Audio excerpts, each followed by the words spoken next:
تیسری بات، حضرت حاتم اصم رضی اللہ تعالیٰ عنہ عرض کرتے ہیں،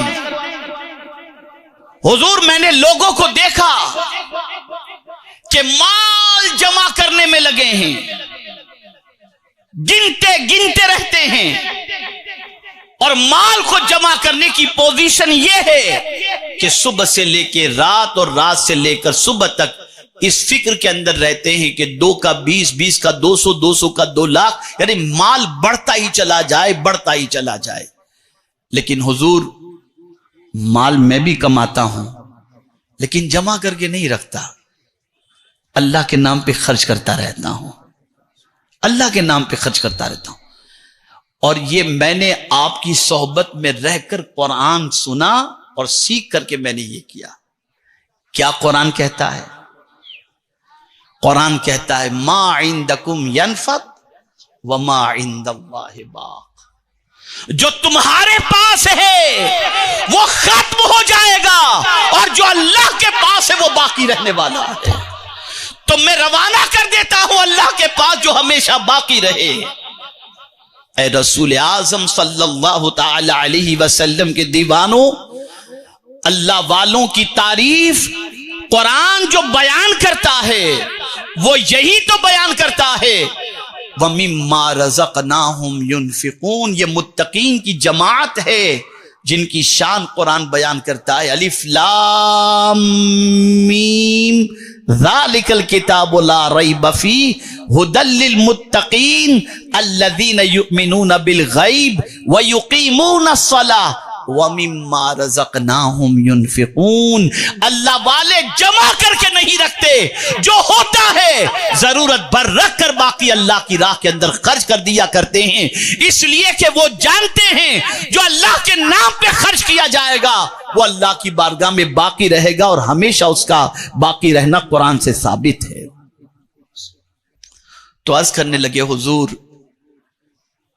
آپ کی صحبت میں رہ کر کے جذبہ سخاوت ہم نے پایا، اور مال جمع کر کے رکھنے کی بجائے مال اللہ کے نام پر خرچ کرنے کا جذبہ ہم نے اپنے اندر پایا، اور ہم کوشش کرتے ہیں کہ مال اللہ کے نام پر خرچ کرتے رہیں۔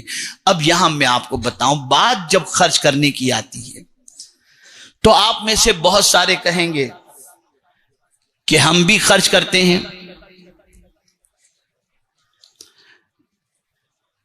تو ذرا ٹھنڈے دماغ سے سوچیے گا خرچ کیا کرتے ہیں، کتنا کرتے ہیں۔ سائل دروازے پر آئے، کل کا کھانا ہو تو دے دو۔ اگر ماہ رمضان کے اندر غریبوں کو کپڑا پہنانا ہے تو سستے والا کپڑا خرید کر غریبوں کو دو، جو آپ پہنتے وہ نہیں، جو خود ہم پہنتے ہیں نا ویسا کپڑا نہیں۔ مارکیٹ میں تلاش کرنے نکلیں گے سستا کپڑا کون سا ہے، اور پھر وہ سستا کپڑا اللہ کے نام پر دیں گے، جو خود کو پسند ہے وہ اللہ کے نام پر نہیں۔ تو قرآن نے کہا لن تنالوا البر حتی تنفقوا مما تحبون وما تنفقوا من شیء فی، جو کچھ تم خرچ کرتے ہو اللہ سب جانتا ہے۔ ہرگز نیکی کو نہیں پہنچو گے جب تک کہ اپنی محبوب چیز اللہ کے نام پہ خرچ نہ کرو۔ گھٹیا چیز جو تم اپنے لیے پسند نہیں کرتے اسے اللہ کے نام پر دے کر تم یہ تصور کرتے ہو کہ تم نیکی کما لیے، نہیں، محبوب چیز کو اللہ کے نام پر دو۔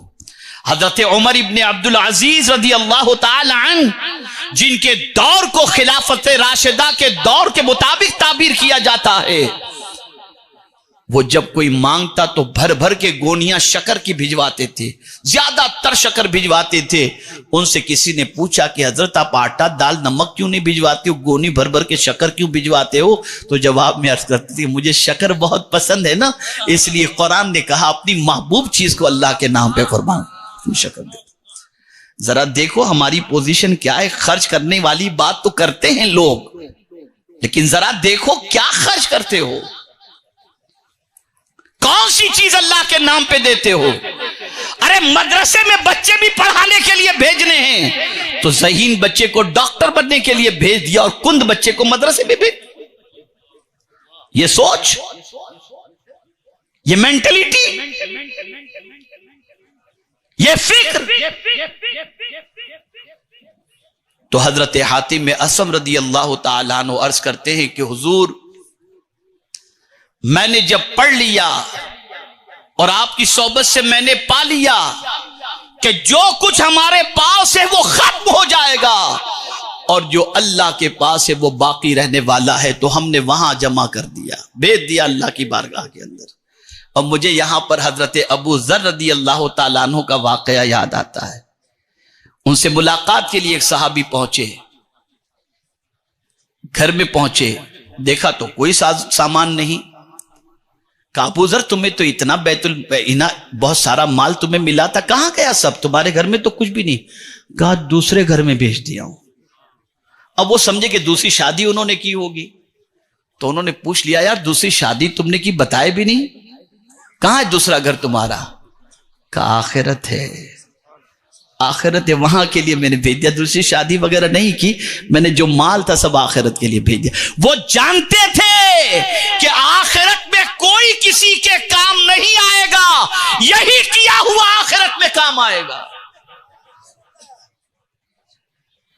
یہی کیا ہوا کام آئے گا۔ تو حضرت حاتم اصم نے عرض کیا کہ حضور میں نے یہ بات آپ کی صحبت میں رہ کر کے سیکھی۔